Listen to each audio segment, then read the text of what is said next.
The gymnasium was buzzing, a sea of proud parents and flashing phones, but all eyes turned when the tomb guard stepped in. His boots echoed, his uniform sharp as a blade. But the usher blocked his path. "Sir, this seat's for family only," she snapped, waving him off like he was lost. He didn't argue, just stood there, calm, unyielding, like he'd faced worse than a clipboard. Nobody noticed the five men in the crowd, their eyes locked on him, rising slowly from their chairs. And nobody knew, not the usher, not the whispering parents, that the man they were trying to push out had once guarded the unknowns through storms and silence, or that the boy about to take the stage was ready to burn it all down for his dad. Before we dive into this story, where are you watching from? Let us know in the comments. And if you believe that values like honor, courage, and sacrifice still matter, join us in keeping their legacy alive. The old pickup truck sat quietly in the parking lot of Jefferson High School, just outside Arlington, Virginia. Its engine ticked as it cooled, the June sun climbing higher in the sky. Inside, James Callahan, Jim to those who knew him, rested his hands on the steering wheel. He wasn't moving, not yet. On the passenger seat lay a small, faded photo frame holding a picture of his wife, Emily, smiling with their newborn son, Ethan, in her arms.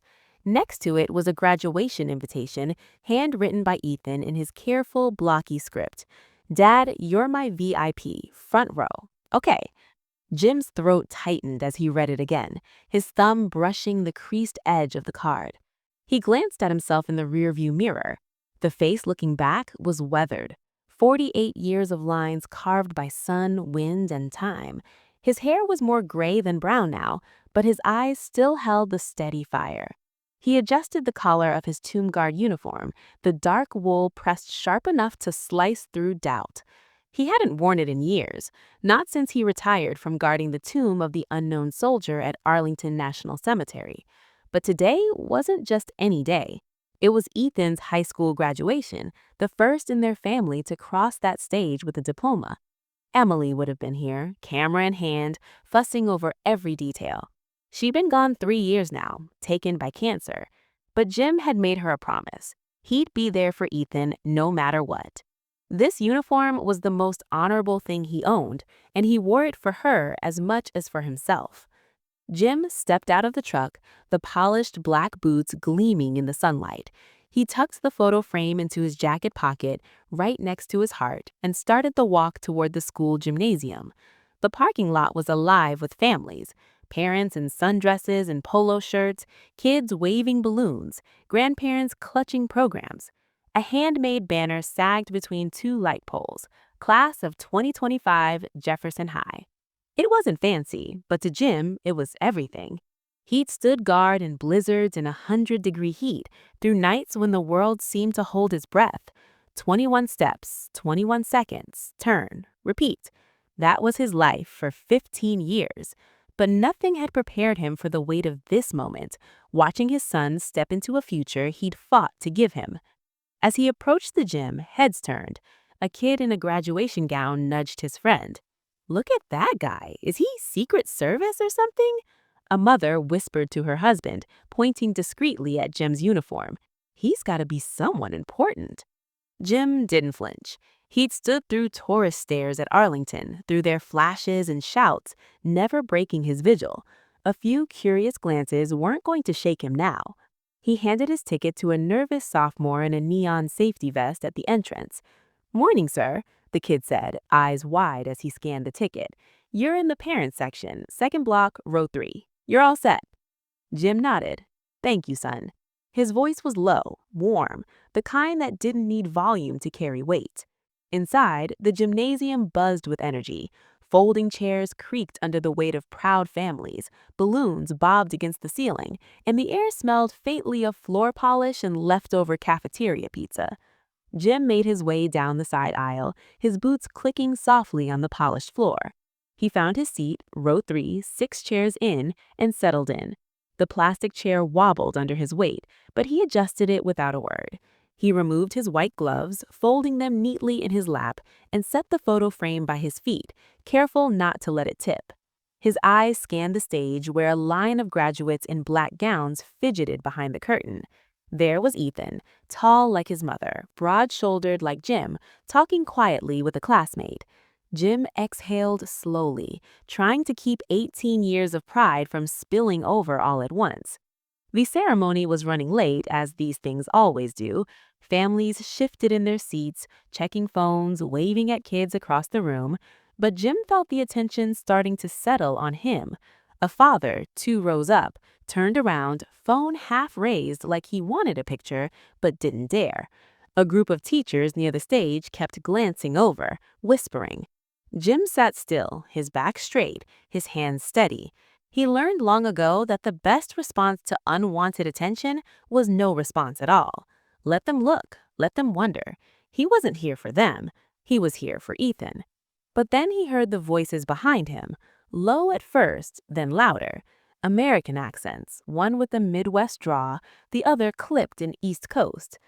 I mean, come on, man, who shows up to a high school graduation looking like that? The first voice said. Midwest, probably Ohio. It's a bit much, don't you think? Like he's trying to make a statement. The second voice chimed in sharper. Maybe he thinks this is some kind of parade. A few nearby parents chuckled, thinking they were in on the joke. Jim's expression didn't change, but his fingers tightened slightly around his gloves. He'd stood through worse. Hecklers at Arlington, drunk tourists yelling in his face. This was nothing. Still, something in the air shifted, like the moment before a storm. Footsteps approached, heavy and deliberate. Jim didn't turn, but he could feel them. 2 men moving with the kind of confidence that screamed military training, even out of uniform. They stopped by his row. "Excuse me, sir," the Midwest voice said, thick with false politeness. "Is this seat taken?" Jim glanced at the ticket in his hand, as clear as day. Row 3, seat 6, parent reserved. "It's taken," he said evenly. "By me." The East Coast stepped closer. "Right, well, thing is, this section's for immediate family. School's got a whole system for this. You might want to check with someone about moving back." Jim pulled the ticket from his pocket and held it up. "I was directed here by the volunteer at the door. My son's graduating. Feel free to check if there's a mix-up." The Midwest guy barely glanced at the ticket. "Look, I'm sure there's been some confusion, nothing personal, just trying to keep things orderly. We're both military, we get it, but this isn't exactly a state funeral." Jim turned to face them now, his eyes steady, unflinching. "Did you ever stand watch at Arlington? In a storm, in the dead of night? When the whole world's asleep, but you're still there, guarding men you'll never know? Did you carry that weight?" The men froze. The Midwest guy opened his mouth, then closed it.